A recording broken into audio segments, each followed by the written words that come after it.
श्री परमात्मने नमः। यथार्थ गीता श्रीमद् भगवद गीता अथ त्रयोदशो अध्यायः।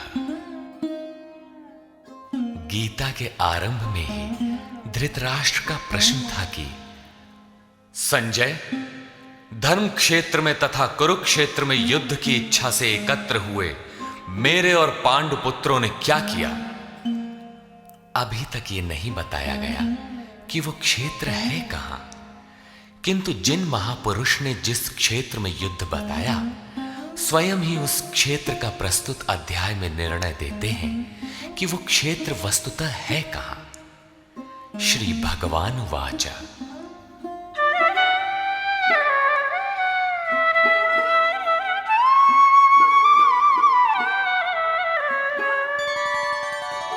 इदं शरीरं कौन्तेय क्षेत्रमित्यभिधीयते। एतद्यो वेत्ति तं प्राहुः क्षेत्रज्ञ इति तद्विदः। कौन्तेय, ये शरीर ही एक क्षेत्र है और इसको जो भली प्रकार जानता है वो क्षेत्रज्ञ है। वो उसमें फंसा नहीं है बल्कि उसका संचालक है, ऐसा उस तत्व को विदित करने वाले महापुरुषों ने कहा है। शरीर तो एक ही है, उसमें धर्म क्षेत्र और कुरुक्षेत्र ये दो क्षेत्र कैसे? वस्तुतः इस एक ही शरीर के अंतराल में अंतःकरण की दो प्रवृत्तियां पुरातन हैं। एक तो परम धर्म परमात्मा में प्रवेश दिलाने वाली पुण्यमयी प्रवृत्ति दैवी संपत्ति है और दूसरी है आसुरी संपत्ति, दूषित दृष्टिकोण से जिसका गठन है, जो नश्वर संसार में विश्वास दिलाती है। जब आसुरी संपत्ति का बाहुल्य होता है तो यही शरीर कुरुक्षेत्र बन जाता है और इसी शरीर के अंतराल में जब दैवी संपत्ति का बाहुल्य होता है तो यही शरीर धर्म क्षेत्र कहलाता है। ये चढ़ाव उतार बराबर लगा रहता है, किंतु तत्वदर्शी महापुरुष के सान्निध्य से जब कोई अनन्य भक्ति द्वारा आराधना में प्रवृत्त होता है तो दोनों प्रवृत्तियों में निर्णायक युद्ध का सूत्रपात हो जाता है। क्रमशः दैवी संपत्ति का उत्थान और आसुरी संपत्ति का शमन हो जाता है। आसुरी संपत्ति के सर्वथा शमन के उपरांत परम के दिग्दर्शन की अवस्था आती है। दर्शन के साथ ही दैवी संपत्ति की आवश्यकता समाप्त हो जाती है, अतः वो भी परमात्मा में स्वतः विलय हो जाती है। भजने वाला पुरुष परमात्मा में प्रवेश पा जाता है। 11वें अध्याय में अर्जुन ने देखा कि कौरव पक्ष के अनंतर पांडव पक्ष के योद्धा भी योगेश्वर में विलीन होते जा रहे हैं। इस विलय के पश्चात पुरुष का जो स्वरूप है वही क्षेत्रज्ञ है। आगे देखें।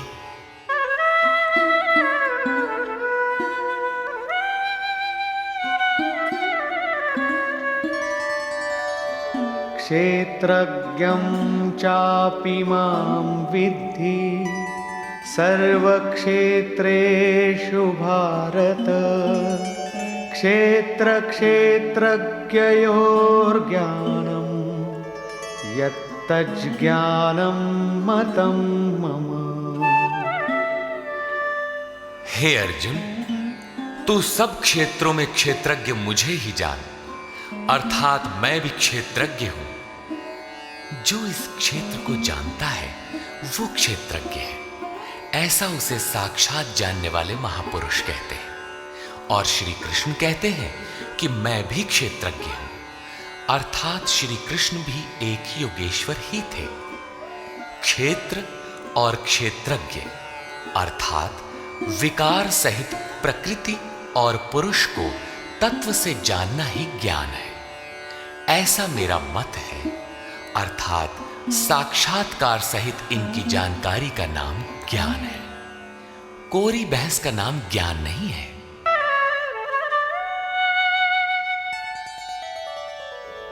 तत्क्षेत्रं यच्च यादृक् च यद्विकारी यतश्च यत् स च यो यत्प्रभावश्च तत्समासेन मे शृणु। वो क्षेत्र जैसा है और जिन विकारों वाला है तथा जिस कारण से हुआ है, तथा वो क्षेत्रज्ञ भी जो है और जिस प्रभाव वाला है, वो सब मुझसे संक्षेप में सुन। अर्थात क्षेत्र विकार वाला है, किसी कारण से हुआ है, जबकि क्षेत्रज्ञ केवल प्रभाव वाला है। मैं ही कहता हूं, ऐसी बात नहीं है, ऋषि भी कहते हैं। ऋषिभिर्बहुधा गीतं छन्दोभिर्विविधैः पृथक् ब्रह्मसूत्रपदैश्चैव हेतुमद्भिर्विनिश्चितैः। ये क्षेत्र और क्षेत्रज्ञ का तत्व ऋषियों द्वारा बहुत प्रकार से गायन किया गया है तथा नाना प्रकार से वेदों की मंत्रणा द्वारा विभाजित करके भी कहा गया है तथा विशेष रूप से निश्चित किए हुए युक्ति युक्त ब्रह्म सूत्र के वाक्यों द्वारा भी वही कहा गया है। अर्थात वेदांत, महर्षि, ब्रह्म सूत्र और हम एक ही बात कहने जा रहे हैं। श्री कृष्ण वही कहते हैं जो इन सब ने कहा है। क्या शरीर अर्थात क्षेत्र इतना ही है जितना दिखाई देता है? इस पर कहते हैं,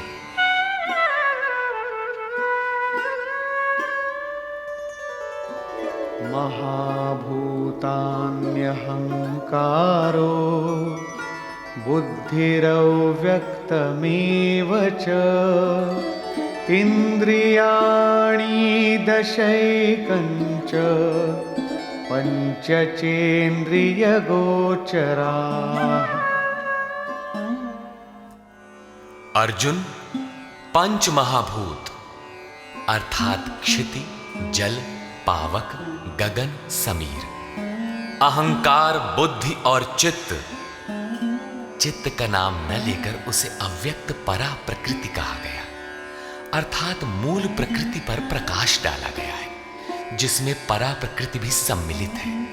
उपर्युक्त आठों अष्टधा मूल प्रकृति है तथा 10 इंद्रियां आंख, नाक, कान, त्वचा, जिह्वा, रसना, हाथ, पैर, उपस्थ तथा गुदा, एक मन और 5 इंद्रियों के विषय रूप, रस, गंध, शब्द और स्पर्श तथा इच्छा, द्वेषः, सुखं दुःखं, संघातश्चेतना, धृतिः, एतत् क्षेत्रं समासेन सविकारमुदाहृतम्।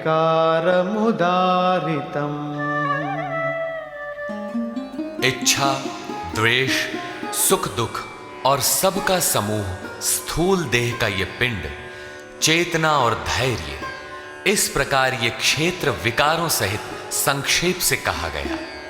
संक्षेप में यही क्षेत्र का स्वरूप है, जिसमें बोया हुआ भला और बुरा बीज संस्कारों के रूप में उगता है। शरीर ही क्षेत्र है। शरीर में गारा मसाला किस वस्तु का है?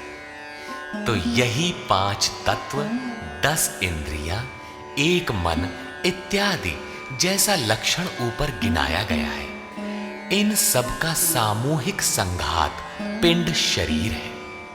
जब तक ये विकार रहेंगे तब तक ये पिंड भी विद्यमान रहेंगे, इसलिए कि ये विकारों से बना है। अब उस क्षेत्रज्ञ का स्वरूप देखें, जो इस क्षेत्र में लिप्त नहीं बल्कि उससे निवृत्त है।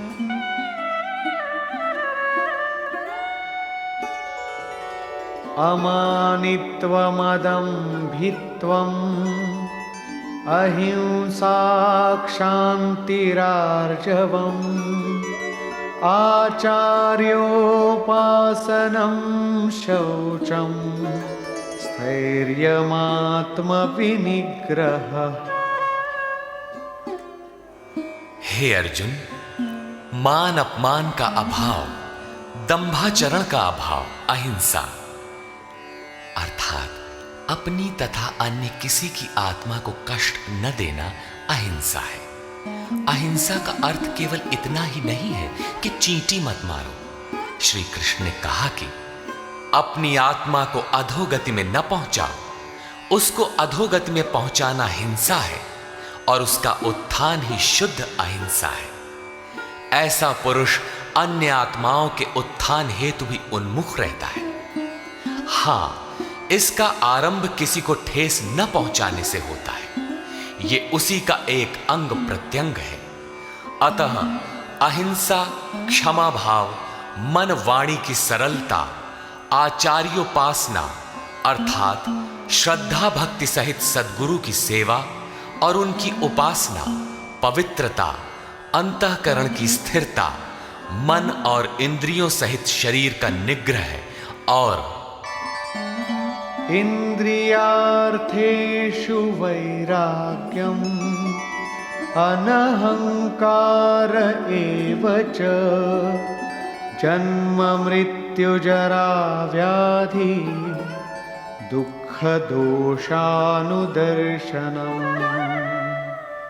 इस लोक और परलोक के देखे सुने भोगों में आसक्ति का अभाव, अहम का अभाव, जन्म मृत्यु, वृद्धावस्था, रोग और भोगादि में दुख दोष का बारंबार चिंतन, असक्तिरनभिष्वङ्गः पुत्रदार गृहादिषु नित्यं च समचित्तत्वम् इष्टानिष्टोपपत्तिषु।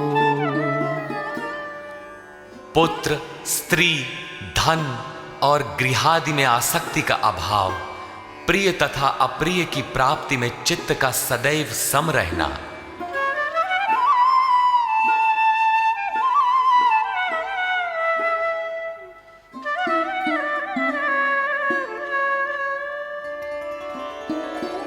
मयि चानन्ययोगेन भक्तिरव्यभिचारिणी विविक्तदेशसेवित्वम् अरतिर्जनसंसदि।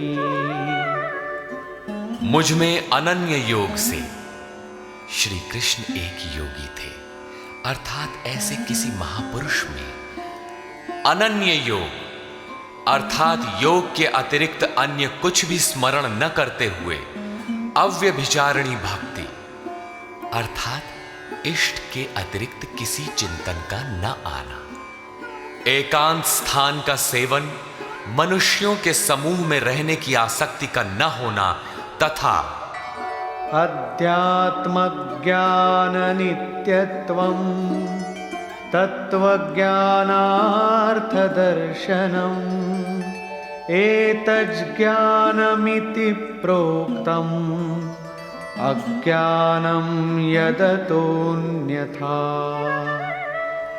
आत्मा के आधिपत्य वाले ज्ञान में एक रस स्थिति और तत्व ज्ञान के अर्थ स्वरूप परमात्मा का साक्षात्कार, ये सब तो ज्ञान है और इससे जो विपरीत है वो सब अज्ञान है।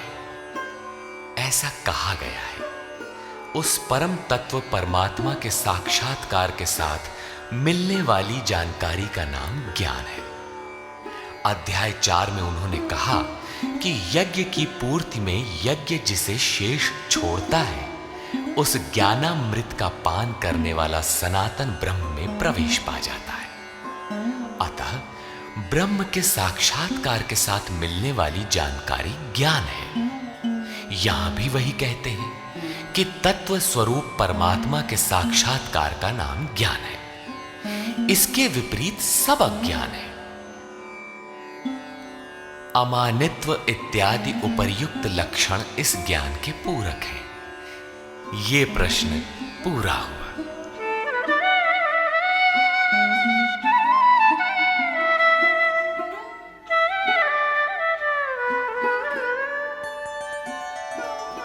ज्ञेयं यत्तत् प्रवक्ष्यामि यज्ञात्वामृतमश्नुते अनादिमत्परं ब्रह्म न सत्तन्नासदुच्यते। अर्जुन, जो जानने योग्य है तथा जिसे जानकर मरण धर्मा मनुष्य अमृत तत्व को प्राप्त होता है, उसे अच्छी प्रकार कहूंगा। वो आदि रहित परम ब्रह्म न सत कहा जाता है और न असत ही कहा जाता है, क्योंकि जब तक वो अलग है तब तक वो सत है, और जब मनुष्य उसमें समाहित हो गया तो कौन किससे कहे। एक ही रह जाता है, दूसरे का भान नहीं। ऐसी स्थिति से वो ब्रह्म न सत है न असत है, बल्कि जो स्वयं सहज है वही है।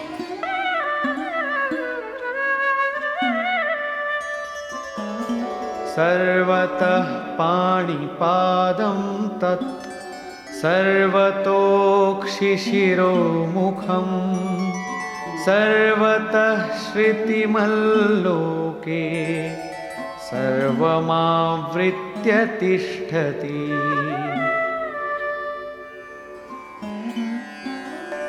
वो ब्रह्म सब ओर से हाथ पैर वाला, सब ओर से नेत्र सिर और मुख वाला तथा सब ओर से श्रोत्र वाला है, सुनने वाला है, क्योंकि वो संसार में सबको व्याप्त करके स्थित है।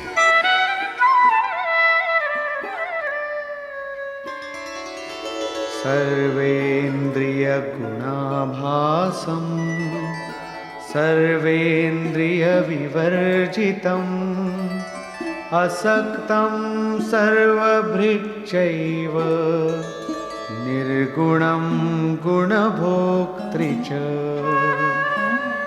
वो संपूर्ण इंद्रियों के विषयों को जानने वाला है, फिर भी सब इंद्रियों से रहित है।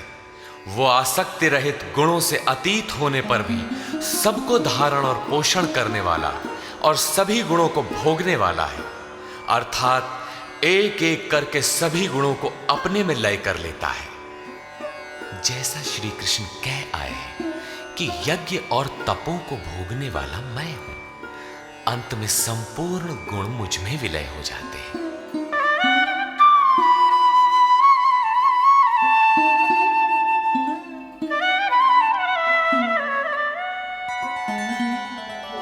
बहिरन्तश्च भूतानाम् अचरं चरमेव च सूक्ष्मत्वात् तदविज्ञेयं दूरस्थं चान्तिके च तत्। वो ब्रह्म सभी जीवधारियों के बाहर भीतर परिपूर्ण है, चर और अचर रूप भी वही है। सूक्ष्म होने से वो दिखाई नहीं पड़ता, अविज्ञेय है, मन इंद्रियों से परे है तथा अति समीप और दूर भी वही है।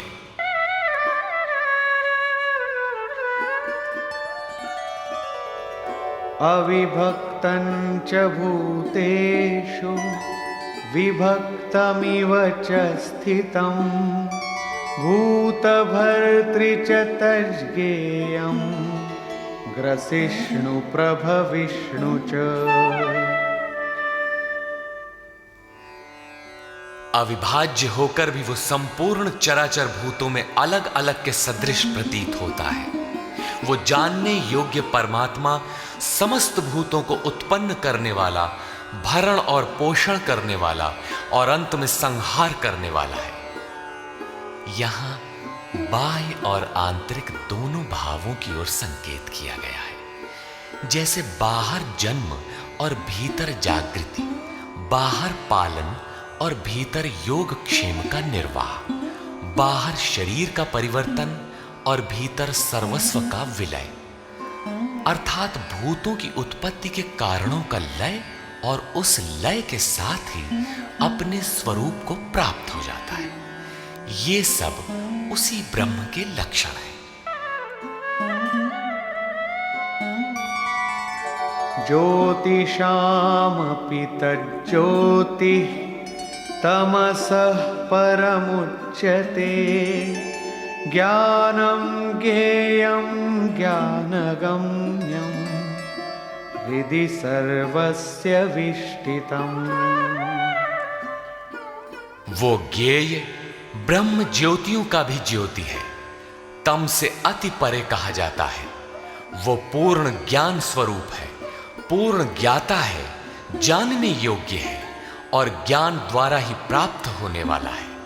साक्षात्कार के साथ मिलने वाली जानकारी का नाम ज्ञान है। ऐसी जानकारी द्वारा ही उस ब्रह्म का प्राप्त होना संभव है। वो सबके हृदय में स्थित है, उसका निवास स्थान हृदय है, अन्यत्र ढूंढने पर वो नहीं मिलेगा। अतः हृदय में ध्यान तथा योगाचरण द्वारा ही उस ब्रह्म की प्राप्ति का विधान है। इति क्षेत्रं तथा ज्ञानं ज्ञेयं चोक्तं समासतः मद्भक्त एतद्विज्ञाय मद्भावायोपपद्यते। हे अर्जुन, बस इतना ही क्षेत्र ज्ञान तथा जानने योग्य परमात्मा का स्वरूप संक्षेप में कहा गया है। इसे जानकर मेरा भक्त मेरे साक्षात स्वरूप को प्राप्त होता है। अभी तक योगेश्वर श्री कृष्ण ने जिसे क्षेत्र कहा था उसी को प्रकृति और जिसे क्षेत्रज्ञ कहा था उसी को अब पुरुष शब्द से इंगित करते हैं। प्रकृतिं पुरुषं चैव विद्यनादि उभावपि विकारांश गुणांश्चैव विद्धि प्रकृति संभवान्। ये प्रकृति और पुरुष दोनों ही अनादि जान, ऐसा संपूर्ण विकार तथा त्रिगुण प्रकृति से ही उत्पन्न हुए जान। कार्यकरण कर्तृत्वे हेतुः प्रकृतिरुच्यते पुरुषः सुख दुःखानां भोक्तृत्वे हेतुरुच्यते। कार्य और करण अर्थात जिसके द्वारा कार्य किए जाते हैं, विवेक वैराग्य इत्यादि तथा अशुभ कार्य होने में काम क्रोध इत्यादि कारण है। उनको उत्पन्न करने में हेतु प्रकृति कही जाती है और ये पुरुष सुख दुखों को भोगने में कारण कहा जाता है। प्रश्न उठता है कि क्या वो भोगता ही रहेगा या इससे कभी छुटकारा भी मिलेगा? जब प्रकृति पुरुष दोनों ही अनादि हैं, तब कोई उनसे छूटेगा कैसे? इस पर कहते हैं, पुरुषः प्रकृतिस्थो हि भुङ्क्ते प्रकृतिजान् गुणान् कारणं गुणसङ्गोऽस्य सदसद्यो निजन्मसु। प्रकृति के बीच में खड़ा होने वाला पुरुष ही प्रकृति से उत्पन्न हुए गुणों के कार्य रूप पदार्थों को भोगता है और इन गुणों का संग ही इस जीवात्मा के अच्छी तथा बुरी योनियों में जन्म लेने का कारण है। ये कारण अर्थात प्रकृति के गुणों का संग समाप्त होने पर ही जन्म मृत्यु से मुक्ति मिलती है। अब उस पुरुष पर प्रकाश डालते हैं कि वो किस प्रकार प्रकृति में खड़ा है।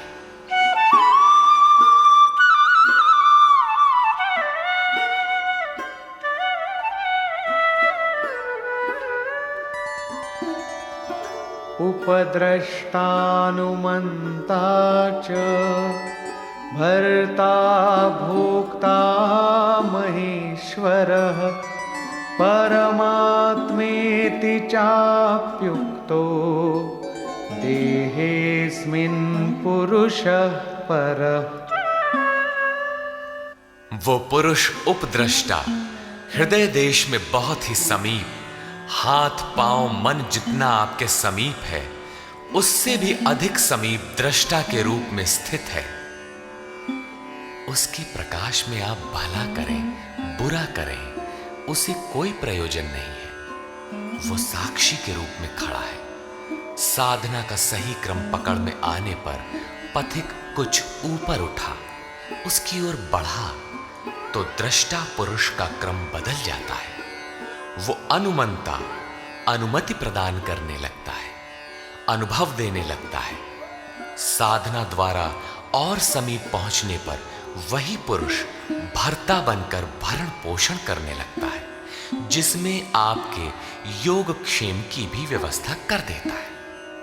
साधना और सूक्ष्म होने पर वही भोक्ता हो जाता है।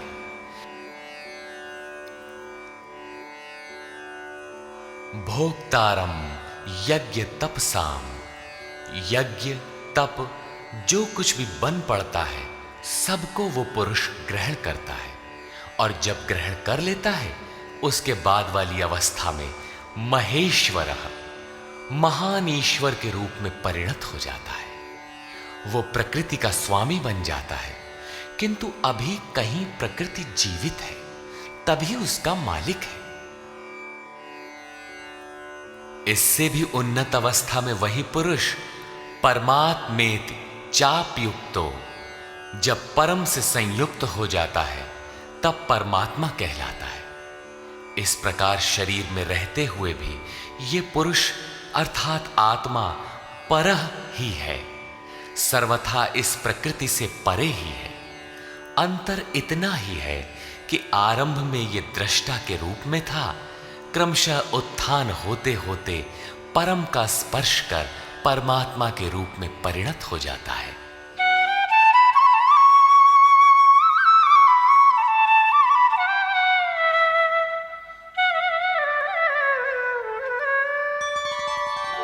य एवं वेत्ति पुरुषं प्रकृतिं च गुणैः सह सर्वथा वर्तमानोऽपि न स भूयोऽभिजायते। इस प्रकार पुरुष को और गुणों के सहित प्रकृति को जो मनुष्य साक्षात्कार के साथ विदित कर लेता है, वो सब प्रकार से बरतता हुआ भी फिर नहीं जन्मता, अर्थात उसका पुनर्जन्म नहीं होता। यही मुक्ति है। अभी तक योगेश्वर श्री कृष्ण ने ब्रह्म और प्रकृति की प्रत्यक्ष जानकारी के साथ मिलने वाली परम गति अर्थात उसका पुनर्जन्म से निवृत्ति पर प्रकाश डाला, और अब वे उस योग पर बल देते हैं जिसकी प्रक्रिया है आराधना, क्योंकि इस कर्म को कार्य रूप दिए बिना कोई पाता नहीं।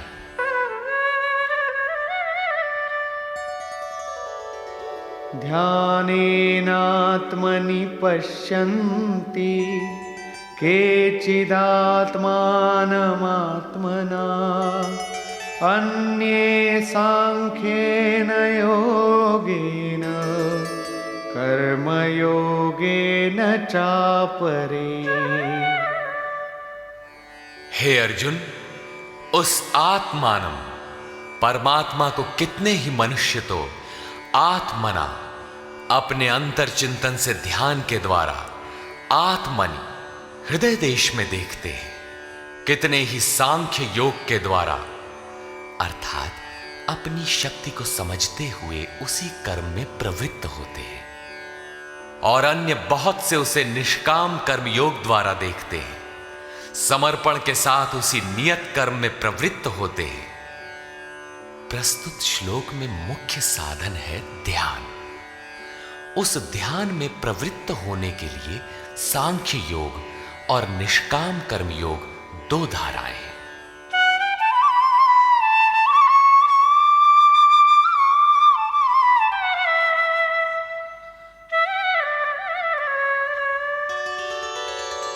अन्ये त्वेवमजानन्तः श्रुत्वान्येभ्य उपासते तेऽपि चातितरन्त्येव मृत्युं श्रुतिपरायणाः। परंतु दूसरे जिनको साधना का ज्ञान नहीं है, वे इस प्रकार न जानते हुए अन्येभ्यः, दूसरे जो तत्व के जानने वाले महापुरुष हैं, उनके द्वारा सुनकर ही उपासना करते हैं। और वे सुनने के परायण हुए पुरुष भी मृत्यु रूपी संसार सागर से निसंदेह तर जाते हैं। अतः कुछ भी पार न लगे तो सत्संग करें।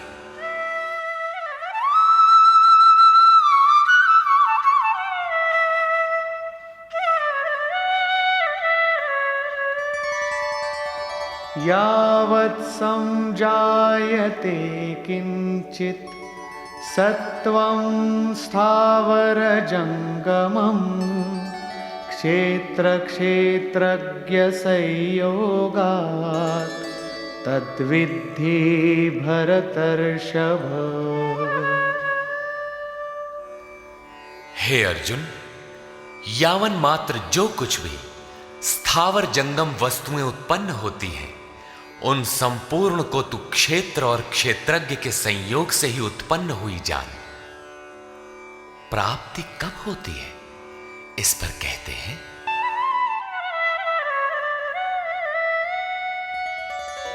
समं सर्वेषु भूतेषु तिष्ठन्तं परमेश्वरं विनश्यत्स्व विनश्यन्तं यः पश्यति स पश्यति। जो पुरुष विशेष रूप से नष्ट होते हुए चराचर सभी भूतों में नाश रहित परमेश्वर को संभाव से स्थित देखता है, वही यथार्थ देखता है। अर्थात उस प्रकृति के विशेष रूप से नष्ट होने पर ही वो परमात्म स्वरूप है, इससे पहले नहीं। इसी पर पीछे अध्याय 8 में भी कहा था, भूत भावोद्भव करो विसर्गः कर्म संज्ञितः।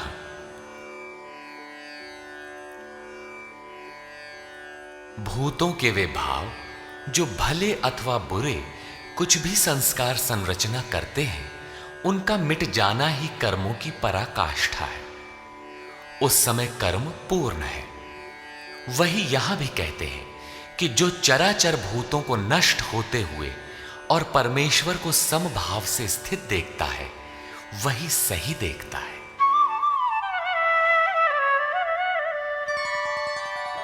समं पश्यन् हि सर्वत्र समवस्थितमीश्वरं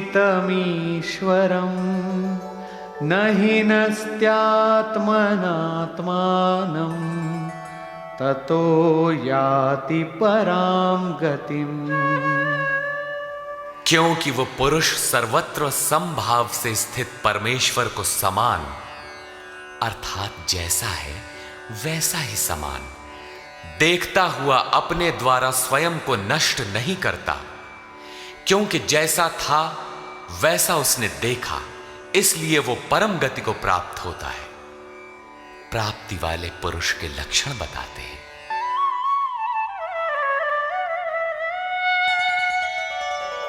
प्रकृत्यैव च कर्माणि क्रियमाणानि सर्वशः यः पश्यति तथात्मानम् अकर्तारं स पश्यति। जो पुरुष संपूर्ण कर्मों को सब प्रकार से प्रकृति द्वारा ही किया जाता देखता है, अर्थात जब तक प्रकृति है तभी तक कर्मों का होना देखता है, तथा आत्मा को अकर्ता देखता है, वही यथार्थ देखता है।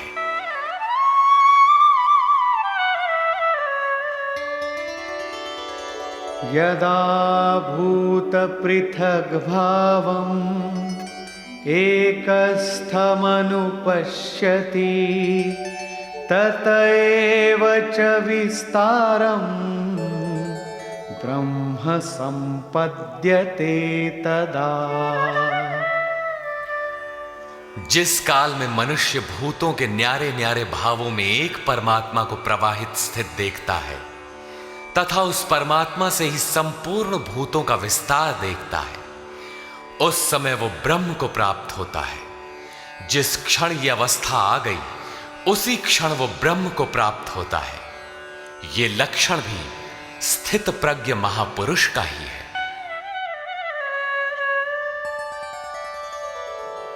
अनादित्वान् निर्गुणत्वात् परमात्मायमव्ययः शरीरस्थोऽपि कौन्तेय न करोति न लिप्यते। कौन्तेय, अनादि होने से और गुणातीत होने से ये अविनाशी परमात्मा शरीर में स्थित होते हुए भी वास्तव में न करता है और न लिप्त ही होता है। किस प्रकार? यथा सर्वगतं सौक्ष्म्याद् आकाशं नोपलिप्यते सर्वत्रावस्थितो देहे तथात्मानोपलिप्यते। जिस प्रकार सर्वत्र व्याप्त हुआ आकाश सूक्ष्म होने के कारण लिप्त नहीं होता, ठीक वैसे ही सर्वत्र देह में स्थित हुआ भी आत्मा गुणातीत होने के कारण देह के गुणों से लिप्त नहीं होता। आगे कहते हैं,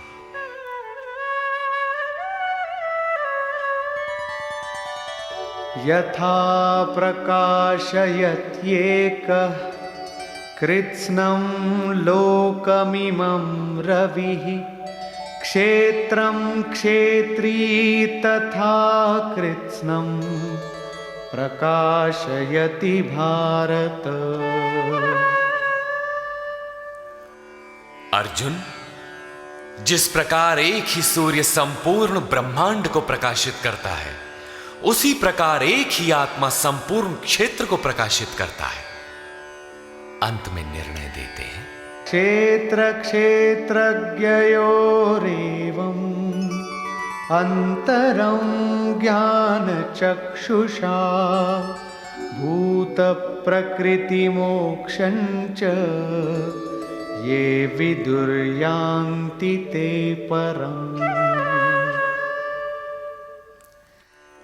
इस प्रकार क्षेत्र और क्षेत्रज्ञ के भेद को तथा विकार सहित प्रकृति से छूटने के उपाय को जो ज्ञान रूपी नेत्र द्वारा देख लेते हैं, वे महात्मा जन पर ब्रह्म परमात्मा को प्राप्त होते हैं। अर्थात क्षेत्र क्षेत्रज्ञ को देखने की आंख ज्ञान है और ज्ञान साक्षात्कार का ही पर्याय है। निष्कर्ष, गीता के आरंभ में धर्म क्षेत्र कुरुक्षेत्र का नाम तो लिया गया, किंतु वो क्षेत्र वस्तुतः है कहां? वो स्थल बताना शेष था, जिसे स्वयं शास्त्रकार ने प्रस्तुत अध्याय में स्पष्ट किया कि कौन्तेय, ये शरीर ही एक क्षेत्र है। जो इसको जानता है वो क्षेत्रज्ञ है। शरीर जो क्षेत्र है, क्या इतना ही है जितना दिखाई देता है?